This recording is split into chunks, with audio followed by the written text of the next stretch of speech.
संवाददाता राजकुमार चौधरी हमारे साथ लाइव जुड़े हुए हैं। राजकुमार, जिस तरह से लगातार एक के बाद एक कनेक्शन सामने आ रहे हैं, कश्मीर कनेक्शन भी है और कानपुर में इनका स्लीपर सेल जो है वो सक्रिय था। अभी जो जांच चल रही है किस तरह से चल रही है, क्या कुछ जानकारी आपके पास है?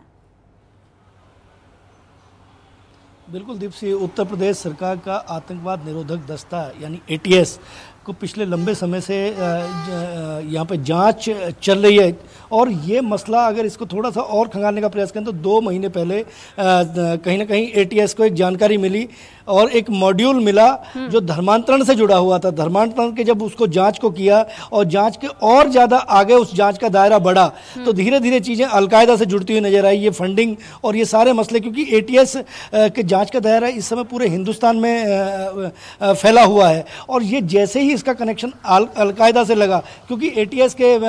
एडीजी प्रशांत कुमार पहले ही इस चीज़ का खुलासा कर चुके हैं कि इस समय हिंदुस्तान जो है वो बहुत संवेदनशील स्थिति से गुजर रहा है, क्योंकि 15 अगस्त को जो स्वतंत्रता दिवस है, उस स्वतंत्रता दिवस के आसपास कहीं भी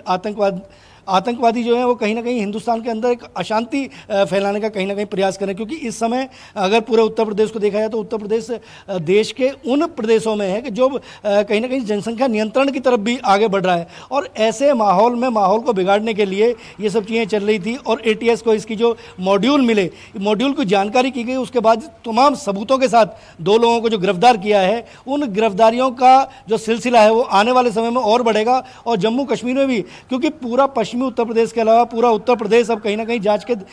दायरे में है। पूरा देश इस समय एटीएस की तकरीबन 40 टीमें इसके लिए लगाई गई हैं, जो जम्मू कश्मीर के अलावा और अन्य प्रदेशों में भी जगह जगह छापेमारी और तमाम तरह के अपने प्रयास कर रही है। क्योंकि 15 अगस्त का जो दौर है, 15 अगस्त पे कुछ दिनों से ये गतिविधियां काफी ज्यादा भारत में देखने को मिल रही हैं। पहले जम्मू कश्मीर में ड्रोन देखा जाता है, उसके बाद से अब इस तरह की गतिविधियां सामने आ रही, धर्मांतरण का मामला सामने आ रहा, इस तरह का नेटवर्क फैला हुआ है और सब में पाकिस्तान कनेक्शन भी सामने आया है।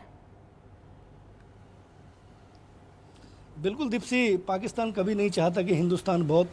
संयमित तरीके से, जिस तरीके से कोरोना का जो दौर रहा पिछले 2 साल में और जो विश्व के पटल पर एक हमारी अलग पहचान बन के उभरी, उस पहचान से कहीं ना कहीं हमारे अड़ोस पड़ोस के जो हमारे दुश्मन देश हैं वो कहीं ना कहीं अशांति फैलाने का, क्योंकि जब कहीं विकास की दिशा में चीज़ें आगे बढ़ रही होती हैं, आज यूएनओ में कहीं ना कहीं हिंदुस्तान का नाम लिया जाता है, बड़े फख्र से नाम लिया जाता है, तो पाकिस्तान का पूरा मोटो हमेशा ये रहा है कि किस तरीके से हिंदुस्तान को डिस्टर्ब रखा जा सके, क्योंकि सकारात्मक सोच के साथ ही आगे बढ़ा जा सकता है। जबकि सरकार बहुत सारे ऐसे काम कर रही है कि जो तमाम समुदायों के लिए आगे बढ़ने की दिशा में कहीं ना कहीं प्रयास चल रहे हैं। कोरोना के दौर में किसी भी धर्म और किसी भी जाति का कोई भेद नहीं हुआ, सभी को समान दृष्टि से देखा गया। उन सब चीज़ों को देखकर एक नया एक मॉड्यूल जो ये बना तो वो कहीं ना कहीं हिंदुस्तान को डिस्टर्ब करने की जो स्थिति है कि कुछ लोगों को लालच देकर धर्मांतरण की तरफ ले जाया जाए। जानकारी के लिए राजकुमार बहुत बहुत धन्यवाद। आगे भी आपसे अपडेट लेते रहेंगे। फिलहाल यहाँ पर कुल मिलाकर